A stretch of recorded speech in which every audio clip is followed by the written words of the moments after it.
Chukwu Gozie Gozie ndị nọ na Senegal ndị Igbo nọ na Senegal Chukwu Gozie Chukwu bike n'ụlọ ekpere ndị nọ na Senegal emekutulu wayọkwa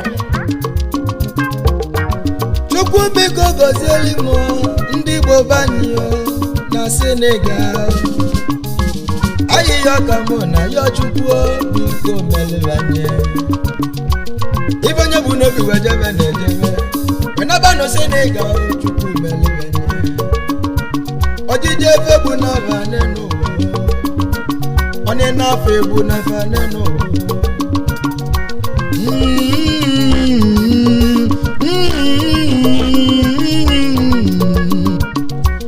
ibe babu n'obi wejebe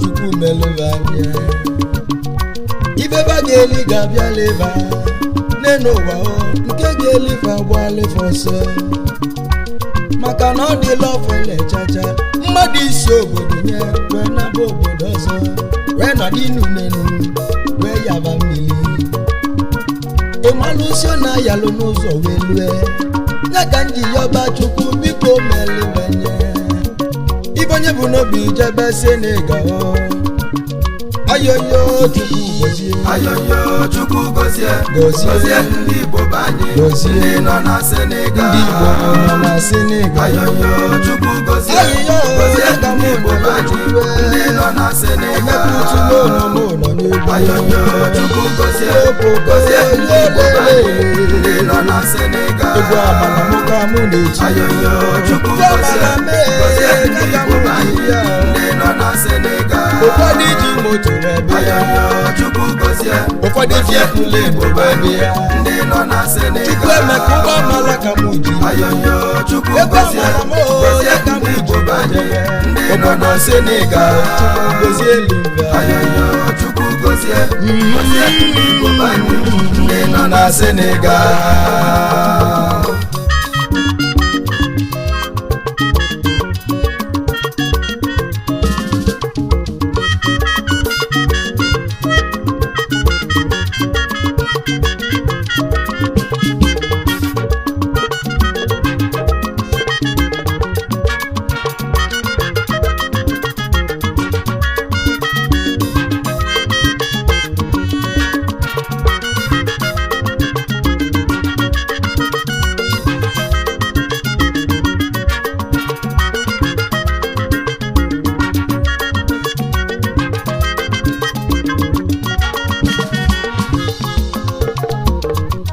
mebụlegede jebenuo na Senegal ka zute ndị odogwu ndị na-ekwu ụlọ ndị Igbo n'obodo Senegal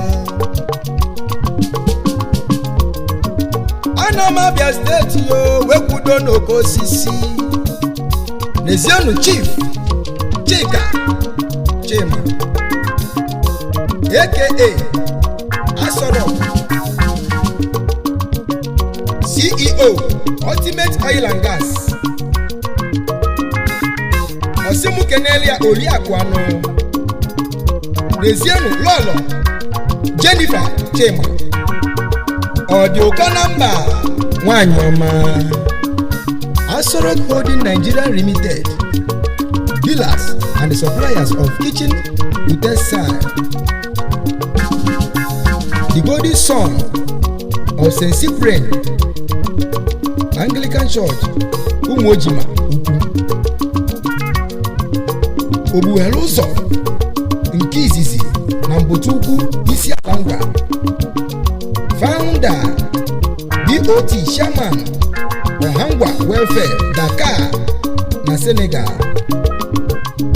Danwa bụkwazi Founder BOT Chairman Abia State na Dakar Senegal Coordinator Abians in Diaspora Malaga in Spain Asoro Worldwide Chukwuemeka si gị gaba n'iru n'ịdị anya nso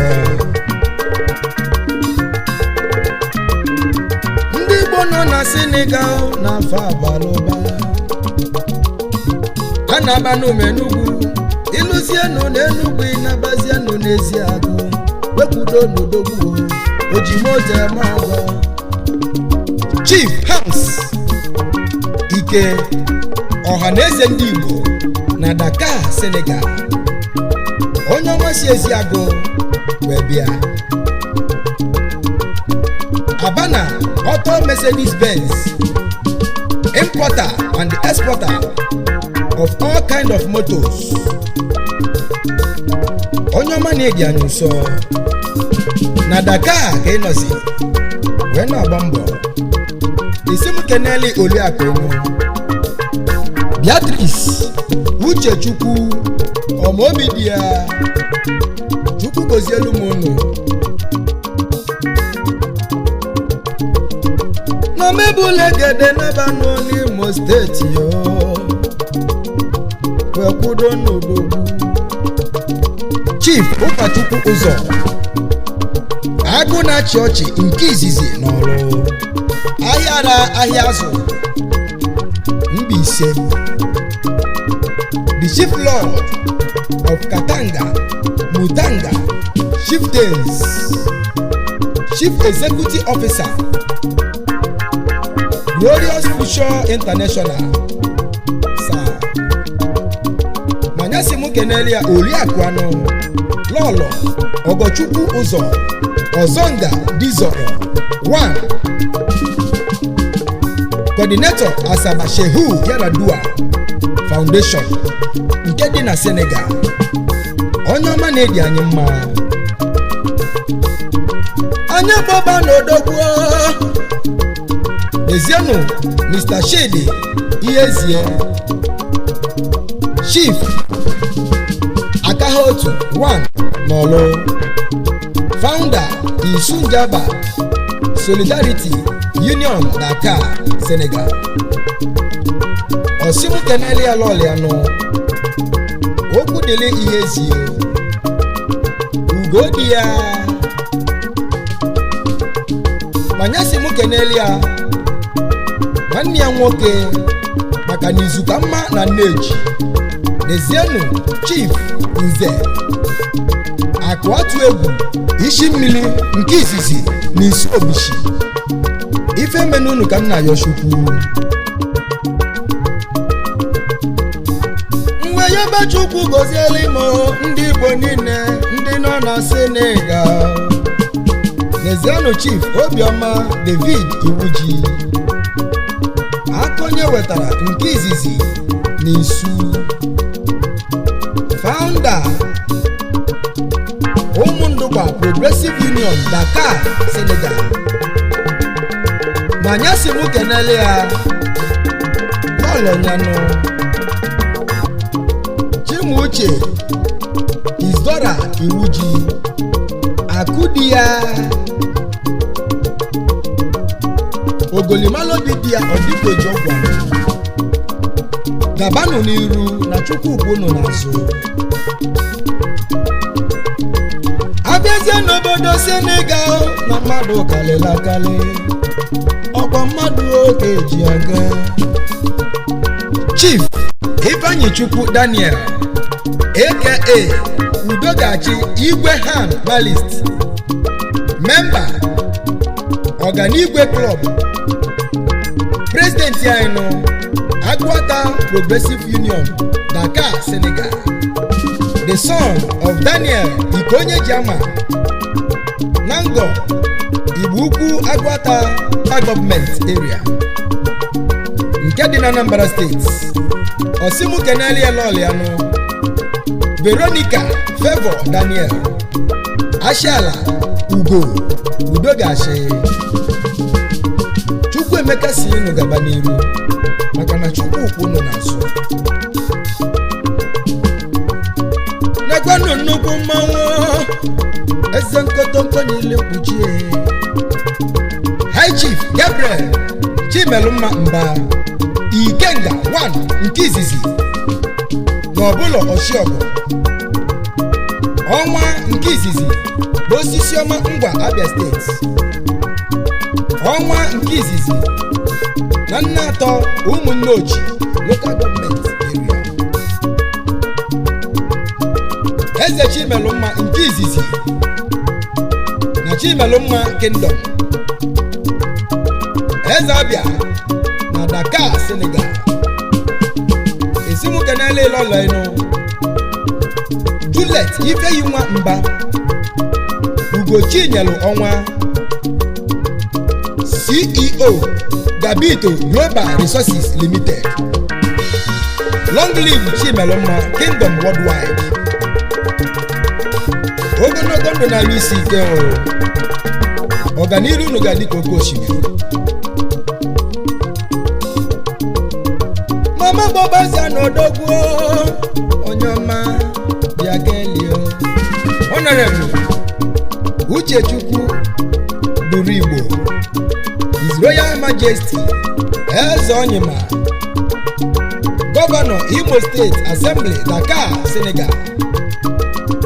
Osimu keneli alolo ano Mrs.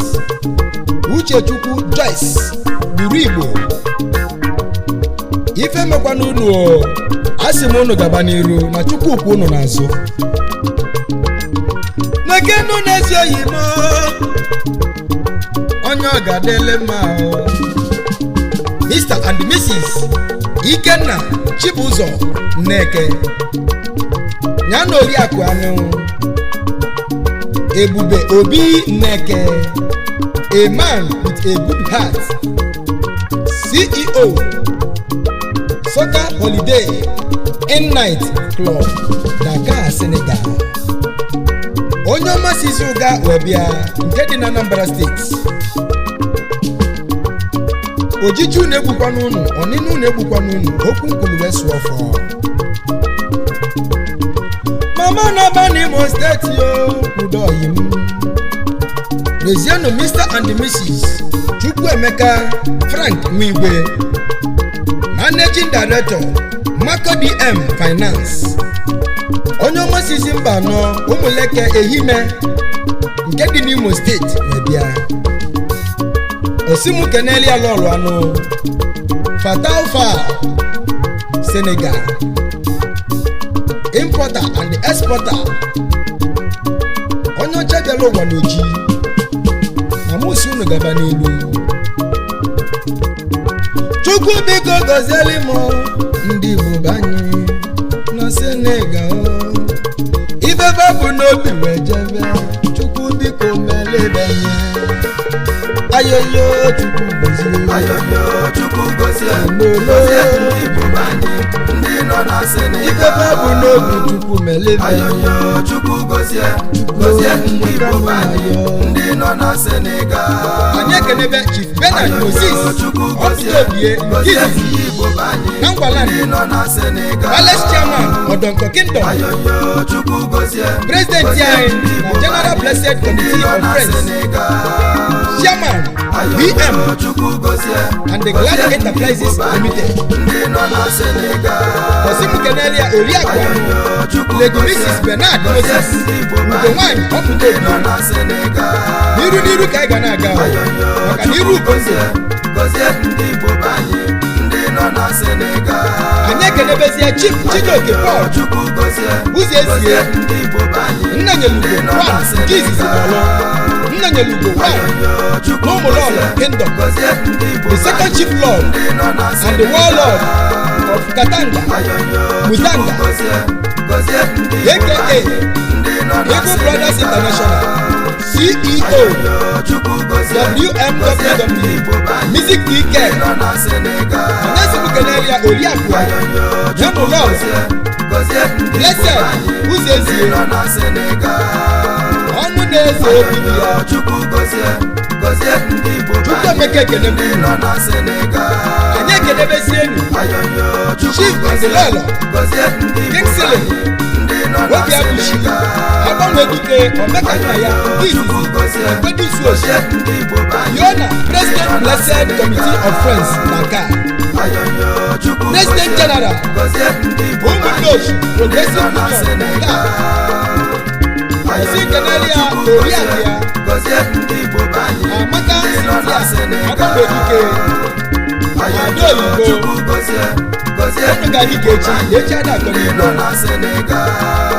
anyị ekenebezie Chukwu gozie ọnụ na-ekwuru m na Senegal ndị nọ na Senegal.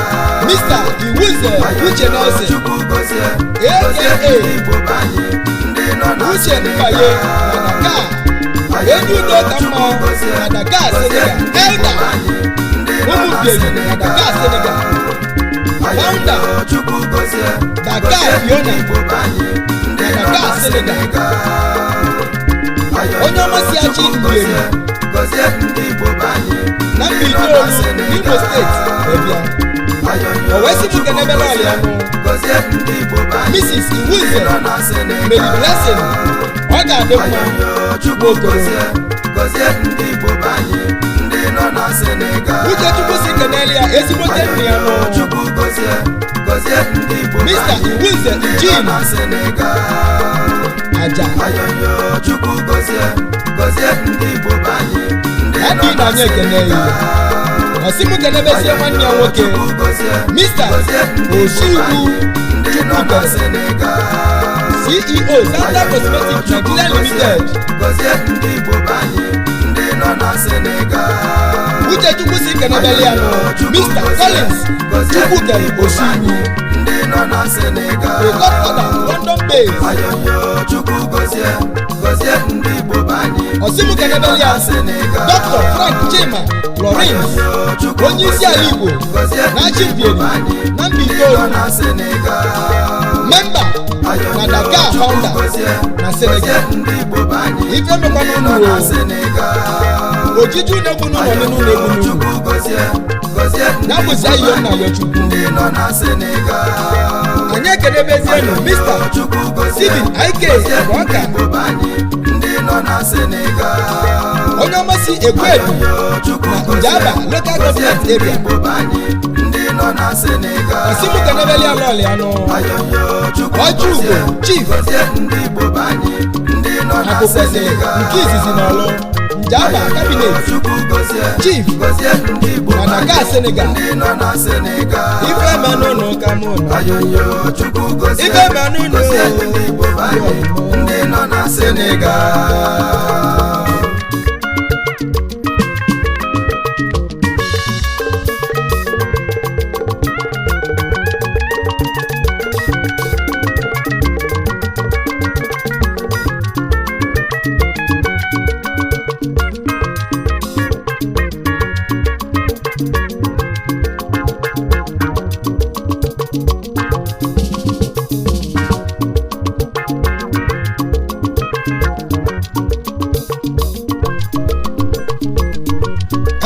elugo Berlin nke si benye bena asị m nkwubanye ya bụ ife mụ na egwu Chukwuemeka onwe onye utulu nọ n'ụgbọ a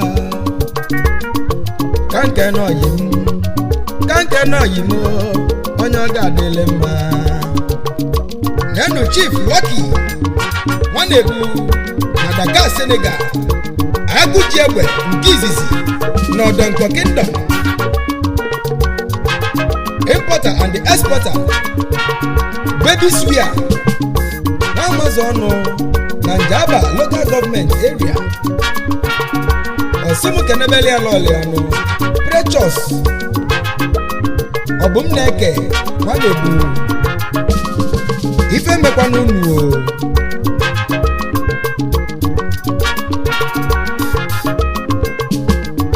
Mama baba n'odogwu onye ọma njem ọnụ n'ụwa Ezienu Chief Chidi Solomon Iwundo Director Solomandas Limited Nigeria Solomandas Place Dakar Senegal The traditional Prime Minister Odonko Kingdom na Dakar Senegal President ya nọ n'Ikeduru Progressive Union na Dakar Senegal Osimu Babazialoli anọ Adola Christiana Chidi Iwundo aka Adachi ife mekwana uno eze nkata nke nyele mgbochi onye mamu bịa kele His Royal Highness Prince Stanley Akwala the monarch heir to the throne of Eluahazu Kingdom, Ohabiam Aba, founder, CEO, Royal Palace Foundation, Dakar, Public Relations Officer of Nigerian Community, Senegal, Senator, Abia South Constituency, Abia State General Assembly, Senegal. Onyocha, Yabaniru na Chukwu kwe naso. Anye kenebezianu Mr. Obiafuna Kelechi, the son of Nze Obiukwu, the founder of Odonko Kingdom. Amulonye nego Nisu Jaba. Amulonye nego na America. America based businessman. Onyoma o. Ega neje, ega nana. Anya baba no dogwo. Onyoma jelo Senegal koshiri. High Chief Stanley C. Ejiogo. Obi na-eri ego Nisu Jaba. Obi na-eri ego na Kingdom Palace. Chairman Adada Kingdom na Dakar, Senegal. Osinkenebeli Alolia Queen Ejiogo Adobe na-eri ego. Ife menunu mancha.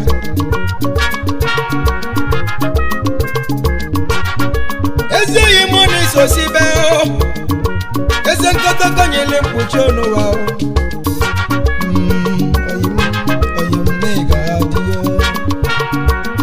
Honorable Osinachi Oliver Ogoko Ezembise na Dakar, Senegal. Igwe Adada na Adada Kingdom.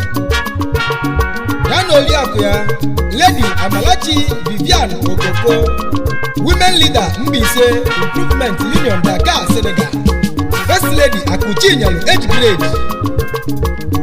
Ndioma Njemono na Senegal.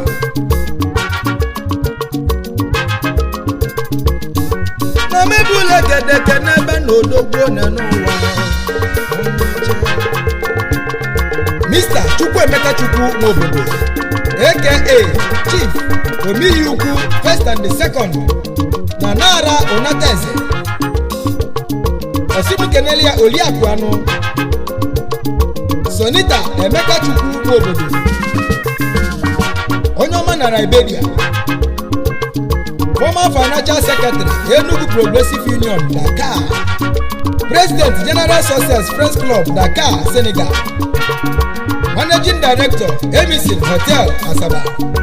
Managing Director, Liberian Hotel, Abani. Osimu Kenelia, Chinonso Ezemba, na Nara Onateze, aka Weyina Tumba, Istanbul, Turkey. Eze kotonko nyili mkpuchi, anu nyilo onye usa n'otita. Chukwuemeka Ekenebunu.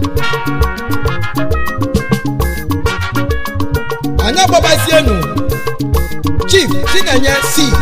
Mgbologu, Chairman Njaba Local Government, Dakar. Member Success Friends Club, Dakar.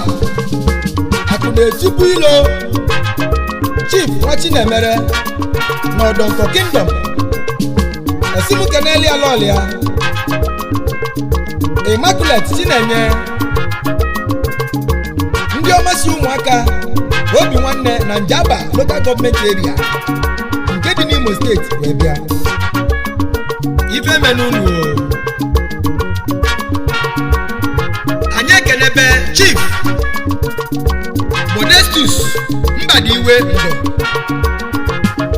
Eziokwu bụ ndụ nke izizi n'ọlụ Ayara Ayazu Mbise, Dakar Piona Pillars. Manyasi mu Keneli Alolia Njina nke Iruka Ndo, Diga no Stainless Woman.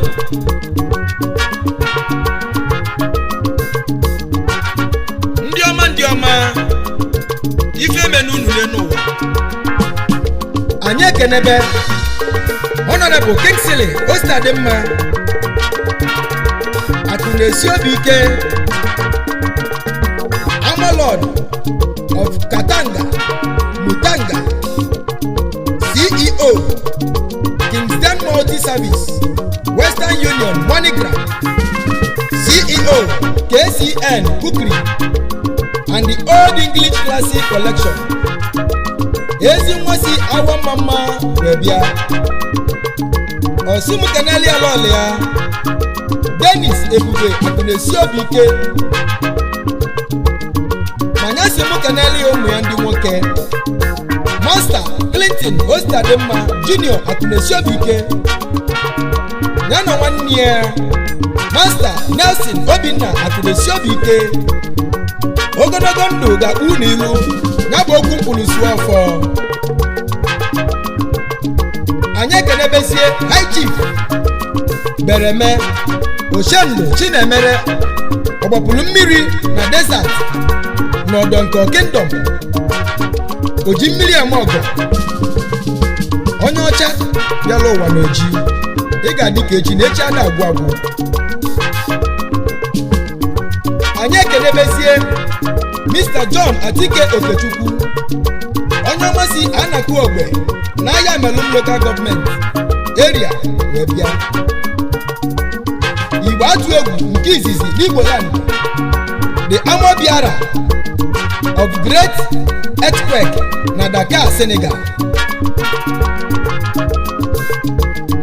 J Global International Osimu kenebeli elolia Mrs. Obioma Antonia Okechukwu. Unu ga na-eje na ojiji unu ekwukwa n'unu n'enu ụwa. Ngwa ka ịgbalie na-ekwu o. Oyo Sio Ayoyo Chukwu gozie gozie ndị Igbo banye ndị nọ na Senegal. Ayoyo Chukwu gozie gozie ndị Igbo banye ndị nọ na Senegal. anyị akpọbazienu Prince Uchenna Emelanene CEO Paparazzi Otupi Dakar, Senegal.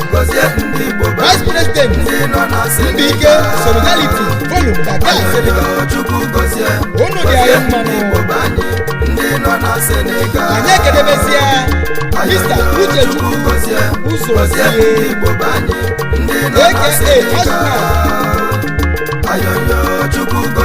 Eziome Mbaise Odogwu Sivia anyị ekedebezia Lord obodo Sunday Emmanuel Sonny Big Venture International, the Amobiara of Katanga, Mutanga, Chieftains, Igbo Brothers International, Member, Jonas Sanasa, Dakar, Senegal. Osimu Keneli Alolea, Esther Obodokwe, Nne David na Miracle na the light our king. Ndị ọma si Imo State bụ Osina wee bịa ife mekwa n'unu o. Anyị ekenebezia Okuru Ala Chigozie Ọdụdụ Ekene MC Nwamba ọnụ na-ekwuru ọra na Dakar, Senegal. Odogwu ife mekwa n'unu o. Gozie ndị Igbo banye ndị nọ na Senegal. Chukwuemeka nwe onye ụtụlụ egwu mụ ga na-ahụ ebe mụ si bịa teka n'ụwa na mụ kwudo olu ndị oyi m na Senegal. Famele m ọfụma weyọba Chukwu biko gozie ibebe bụ n'obi Chukwu melebe anya ayiye ka nọ yo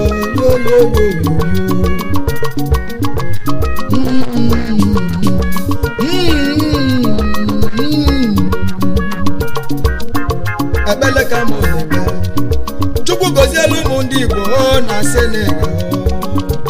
Ndị egwu m bute Igbo ka anyị naba na naba obodo anyị. Ayoyo Chukwu gozie ndị Igbo banye ndị nọ na Senegal. benye ayọyọ Chukwu ibe babu nebi yo gozie ndị Igbo banye ndị nọ na Senegal biko mele benye ayọyọ Chukwu gozie Chukwu gozie biko ndị mele Igbo banye ndị nọ na Senegal ayọyọ Chukwu gozie gozie ndị Igbo banye ndị nọ na Senegal ayọyọ Chukwu gozie gozie ndị Igbo banye ndị nọ na Senegal ayọyọ Chukwu gozie gozie ndị Igbo banye ndị nọ na Senegal ayọyọ Chukwu gozie gozie